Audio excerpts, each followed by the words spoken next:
cargo, Sí. aunque todo el mundo te conocemos por ser un hombre tan dinámico y un hombre con el conocimiento para tus opiniones, por favor. Sí, independientemente de que desde hace más de 40 años he estado laborando en beneficio de la comunidad sonorense, con la Residencia de Integración Humana para rescate de alcohólicos y débiles mentales, con Ciudad de los Niños para niños, niñas y adolescentes víctimas de violencia intrafamiliar, con la Casa Hogar Todos Somos Hermanos y Madre de Teresa de Calcuta para niños y niñas de la calle, en el Patronato de Reinserción Social y otras actividades que estoy haciendo comunitarias. También en el ámbito de justicia, traje a México en los años 90 lo que se denomina mecanismos alternativos de solución de controversias o justicia autocompositiva. Es decir, traje a México la mediación y traje a México la justicia restaurativa. Estoy trabajando actualmente a nivel internacional para procurar que, así como en México logramos que se reformara el artículo 17 y 18 de la Constitución, eso suceda en otras naciones del mundo. Claro, hay países que van a muy buen ritmo en América Latina, en Europa, en Asia, pero nosotros estamos liderando el movimiento a través de que he sido coordinador general de 20 congresos mundiales de mediación que se han llevado a cabo en África, en Europa y en el continente americano, y de 24 congresos nacionales que se han llevado a cabo desde Chiapas hasta Baja California Sur. Entonces, en ese contexto que te comento, actualmente funjo como presidente del Instituto de Mediación de México, presidente de la Academia Mexicana de Justicia Restaurativa y Oralidad, al margen de que soy docente e investigador. Soy secretario general del Centro Internacional de Estudios sobre Democracia y Paz Social. En este ámbito tan enriquecedor que motiva evidentemente a todos quienes te apreciamos, pero sobre todo que deja un precedente muy importante a las nuevas generaciones, porque tenemos que entender que la siembra que has hecho va a dar cosecha. Muchísima gente te conoce, te aprecia y sobre todo emula tu trayectoria en lo poco, en lo mucho. Sin embargo, aprovechando la oportunidad, creo que es bueno que nos hagas el favor de comentarnos sobre la reforma al Poder Judicial de la Federación. ¿Qué es lo que tú observas? Mira, es un tema de tal debate, de tal jerarquía, que ya incluso ha originado preocupación en el contexto internacional, y particularmente con nuestros socios comerciales, como es el caso de Estados Unidos y de Canadá. Es perfectible el Poder Judicial. Lamentablemente, México tiene un grave problema de corrupción.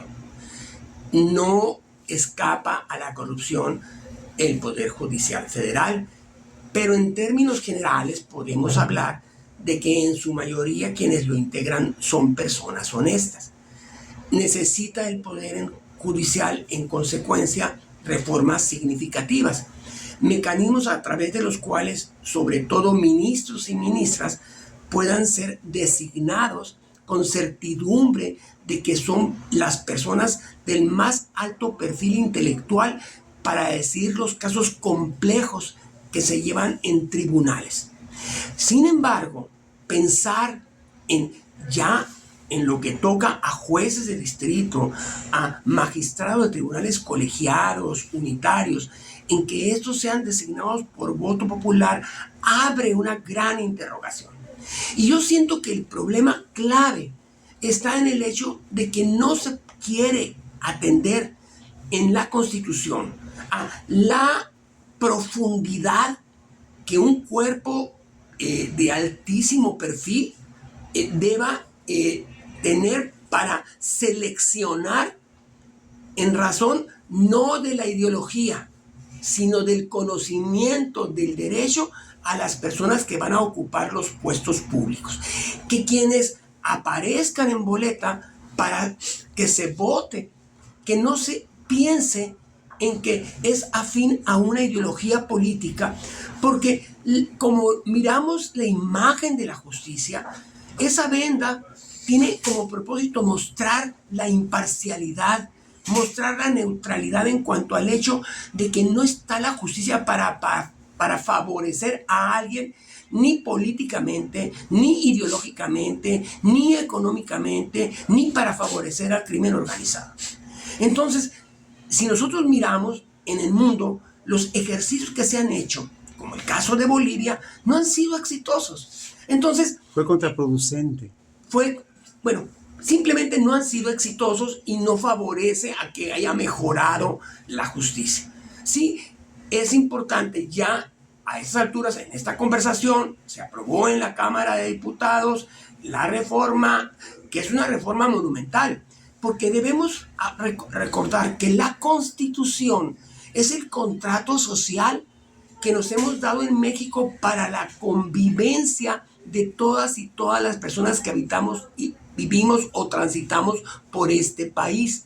Entonces, lo delicado es que sí queda muy al arbitrio de la vida de lo político, como el Congreso, que es el poder legislativo, como la presidencia de la República, se genera incertidumbre, se produce una sensación de inseguridad, ¿no? Y la Declaración Universal de los Derechos Humanos ha establecido que hay ciertos derechos que son connaturales a las personas. Que uno de los temas que crea mayor preocupación es la certidumbre de la propiedad privada. Yo no voy a ahondar ahora mismo en ese tema porque... Pero ya lo estamos avisorando. No es una cuestión en la que yo estoy conversando contigo ideológicamente, estoy conversando contigo como intelectual. Entonces, en este momento, ¿verdad? La Declaración Universal de Derechos Humanos establece que la propiedad privada es un derecho humano. Si se fisura en la Constitución, si se comienzan a dar pasos en la Constitución para vulnerar derechos fundamentales, tenemos un dolor de cabeza. Aquí va a ser muy importante, porque va a pasar la reforma, cómo se va a construir la legislación secundaria. Y en la legislación secundaria se puede rescatar en lo esencial para iniciar todas las personas más talentosas, independientemente de su ideología, para que ocupen los puestos que muy probablemente en una abrumadora mayoría serían las mismas personas que ahora operan como jueces de distrito o como magistrados de tribunales unitarios o colegiados. Es decir, si lo miras desde la óptica, mira, yo tengo más de un doctorado, tengo estudios de maestría, de especialidad.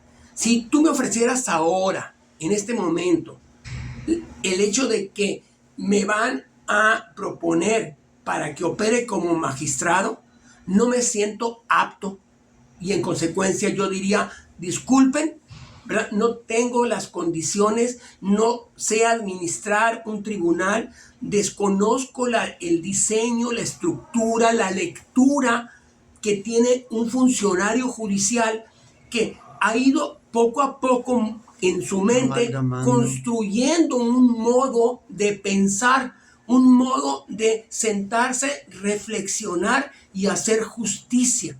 Entonces, este es un tema grave. Por eso la inquietud nacional e internacional. Claro, por otra parte, no podemos olvidar que hay un poder económico de cuello blanco en México que quiere que obviamente las cosas sean como le apetece. Que hay un crimen organizado muy poderoso en México que quiere obrar como quiera. Pero bueno, de ahí a dejar en manos nuestras el designio de quienes van a administrar justicia, es una distancia muy marcada. Ahora, vamos a ser positivos. Esperamos que estas presiones que se ejercen, sobre todo las que son de buena fe, se traduzcan en marcos normativos secundarios donde la A sea la capacidad. El tema ideológico no debe de ser relevante. Las evaluaciones deben de ser objetivas. Y las personas que logren la aprobación para el cargo deben estar a la altura del puesto al que aspiran. Jorge, pero esto inclusive, aunque es un buen deseo, pensando de buena fe como estás comentando, pues estamos viendo que los foros no satisfacen la necesidad de ser escuchados, ni tampoco de recabar toda esta información que pudiera aportar este rescate que tú mencionas y que pudiera darnos una cerrazón en la toma de decisiones que a la postre pudiéramos todos lamentar, y no sería solamente, como tú decías, un dolor de cabeza, sino una neuralgia permanente como la que están viviendo gente en Bolivia, como la que está viviendo gente en Venezuela, como la que está viviendo gente en donde el equilibrio de poderes queda al arbitrio de quien está en los puestos gubernamentales. Entonces, ahí es donde, de alguna manera, creo que también podríamos empezar a considerar, Sí, ¿no? debemos hacer hincapié en que lamentablemente vivimos democracias simuladas. Y la simulación de la democracia implica el hecho de que se afirme que tenemos una división de poderes y que cada uno de estos es independiente. La conducta del Congreso, observada al día de hoy, no muestra un poder independiente, sino un poder subordinado. Y eso nos abre la interrogante de qué es lo que viene para México, ¿no? ¿Qué es lo que viene para mexicanos y mexicanas, ¿no? Entonces, en la incertidumbre se genera esa sensación de hacia dónde vamos y claro, crea desconfianza, ¿no? Genera la sensación de que, bueno, esto se puede derrumbar, ¿no? No cuidar en el marco de la globalización, ¿no? El comercio que México tiene con otras naciones, pues es un tema delicado. Por otra parte, el hecho de que se reforme o no a fondo el Poder Judicial no es en lo esencial el logro de que por fin en México desaparezca la injusticia social.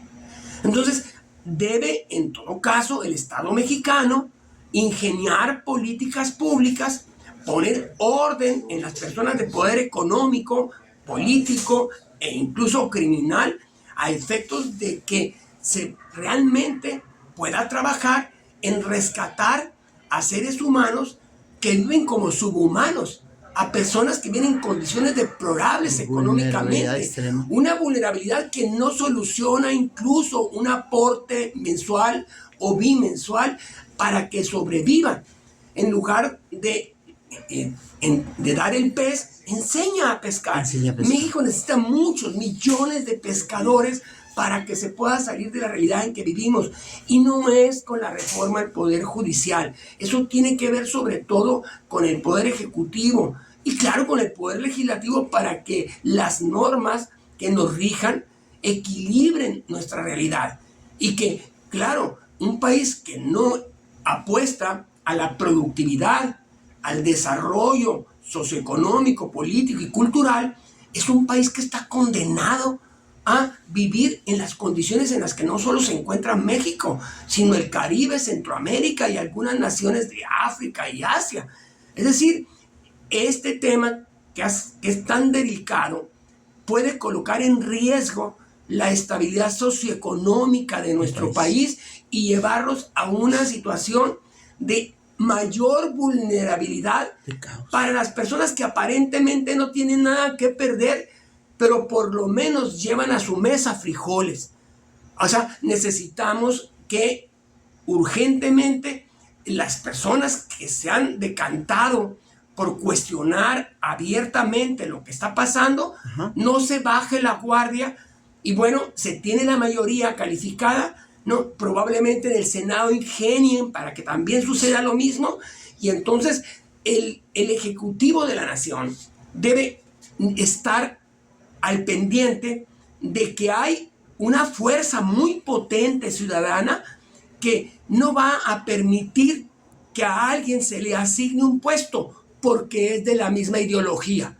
No, claro, si es de la misma ideología y es un portento la persona, adelante, porque se respetan las ideologías, pero no se te designa en razón de la ideología, se te designa en razón del conocimiento. Si además del conocimiento, que es el que se requiere para un puesto en el Poder Judicial, compartes la ideología de la estructura política en el poder, fantástico, pero eso es secundario y todo indica, por la forma en que se mira hasta ahora, que se pretende priorizar, ¿no? la aleación, el alineamiento ideológico por encima del conocimiento del derecho. Y eso, en realidad, en el ámbito del comercio, en el ámbito de las actividades del día a día en una sociedad, genera una desconfianza que puede provocar, puede generar, espero que no sea así, ¿no? Menores inversiones internacionales, fugas de capitales, etcétera. Entonces, yo invito al Poder Ejecutivo, a la señora presidenta, invito a los gobernadores, gobernadoras, a diputados, a diputadas, a que hagamos un ejercicio de reflexión de qué es lo mejor para nuestra patria. Comparto que vivimos en un país donde el signo distintivo es la injusticia social. También comparto que el crimen organizado está fuera de control. Y comparto muchos elementos nocivos que no debieran existir. Tenemos primeros lugares en el mundo en violencia intrafamiliar, en violencia escolar. O sea, estamos como sociedad mexicana en problemas. La familia es también, la violencia en la familia, una violencia que se mira desde otras naciones como inconcebible, pero ahí está sentada. Hay mucho que hacer en el ámbito de las políticas públicas para que este mundo cambie para bien de todos y no centrarnos en algo que, si bien es cierto, es relevante, no puede dividir a mexicanos y mexicanas porque es trascendente, pero no del calado de los puntos que te acabo de señalar anteriormente. Yo creo que todo esto aporta, abona, y qué buena la oportunidad de coincidir, porque tu voz nos hace reflexionar precisamente, no solamente, y aunque no lo tocaste de manera abundante, sí, sobre la reforma del Poder Judicial, pero también implica la propiedad privada y los tratados internacionales del Tratado de Libre Comercio. Ya el embajador Ken Salazar y seguramente los ojos de economía y de acuerdos con Canadá y del mundo, pues nos hacen ver que estamos yendo hacia un camino en el que no se puede obtener una impartición de justicia equitativa. Creo que eso es impresionante. ¿Algo más que quieres agregar, Jorge? No, simplemente señalar que el neoliberalismo en América Latina, en efecto, fue devastador para el sector más vulnerable de nuestra región. Así es. Pero eso no significa que si no hubiera habido corrupción y se le hubiera alineado, ¿verdad?, tuviéramos bonanza, como hay neoliberalismo en Asia, y son países de los más prósperos del mundo que ya arribaron al primer mundo, pero que los sistemas de control que tiene el Estado permiten que, aunque abren la puerta a que las personas más talentosas produzcan, tampoco van a hacer lo que les apetezca, y tú como Estado vas a poner orden para que esa propiedad privada no pierda control, sino que la tengas alineada, produciendo, generando riqueza, pero sobre todo contribuyendo contigo a sacar de esa condición de marginación, de pobreza, de vulnerabilidad a pueblos. En el caso de México, son millones de seres humanos que viven por debajo del nivel de pobreza. No saben si van a comer el día de hoy. Eso lo provoca un neoliberalismo rapaz. Pero no se trata de cortar la cabeza como se hace, por ejemplo, ahora con el Poder Judicial Federal. No se trata de cortar la propiedad privada, porque ya se ha acreditado lamentablemente, y digo lamentablemente porque uno es el sueño de una sociedad armónica, perfecta, donde todos vivamos bien. Ya se ha probado con la Unión Soviética y con otros China. países la tragedia que se vive, ¿verdad?, cuando vulneras la viabilidad de que las personas que tienen el talento para producir lo hagan, pero sí, que lo hagan, que generen riqueza, pero que esa riqueza se encuentre bajo la observación, bajo los controles del Estado, y no hay que hablar o afirmar corten cabeza al neoliberalismo, corten en todo caso cabeza a las personas que, aprovechando el neoliberalismo, lo traicionaron, y al traicionarlo lo que hicieron fue amasar fortunas incalculables, hacer a los pobres más pobres y los ricos más ricos. Y ahí el Estado puede ser un Estado benefactor, un Estado protector, un Estado de derecho, pero que permita, como está pasando ahora mismo. Tú mira Corea del Sur, en los años 60 era el país más pobre y corrupto del mundo. Ahora tiene un régimen parlamentario, muy reducida la corrupción, y es un país de primer mundo donde todo el pueblo tiene un mínimo de condiciones de bienestar. Y eso ya lo vas mirando en Taiwán, en Singapur, De Corea del Norte. En Corea del Norte todavía tiene su problema grave de dictadura, pero también ves positivamente Vietnam, países cuyo atraso, en los 60 México era el milagro mexicano. México se hablaba de que era una nación que iba a alta velocidad al primer mundo. ¿Qué sucedió? La corrupción nos hizo un gran daño, ¿no? El hecho de no atender a las necesidades del pueblo mexicano nos ha creado esta inestabilidad, pero que no se puede pagar como chivos en cristalería, sino que se debe reflexionar, accionar, y que el país bajo ninguna circunstancia decrezca económicamente, porque eso impacta a las personas más pobres, impacta a el pueblo del que tanto hablamos, y que si realmente lo queremos, debemos buscar cómo sacarlo de la postración. Atentamente.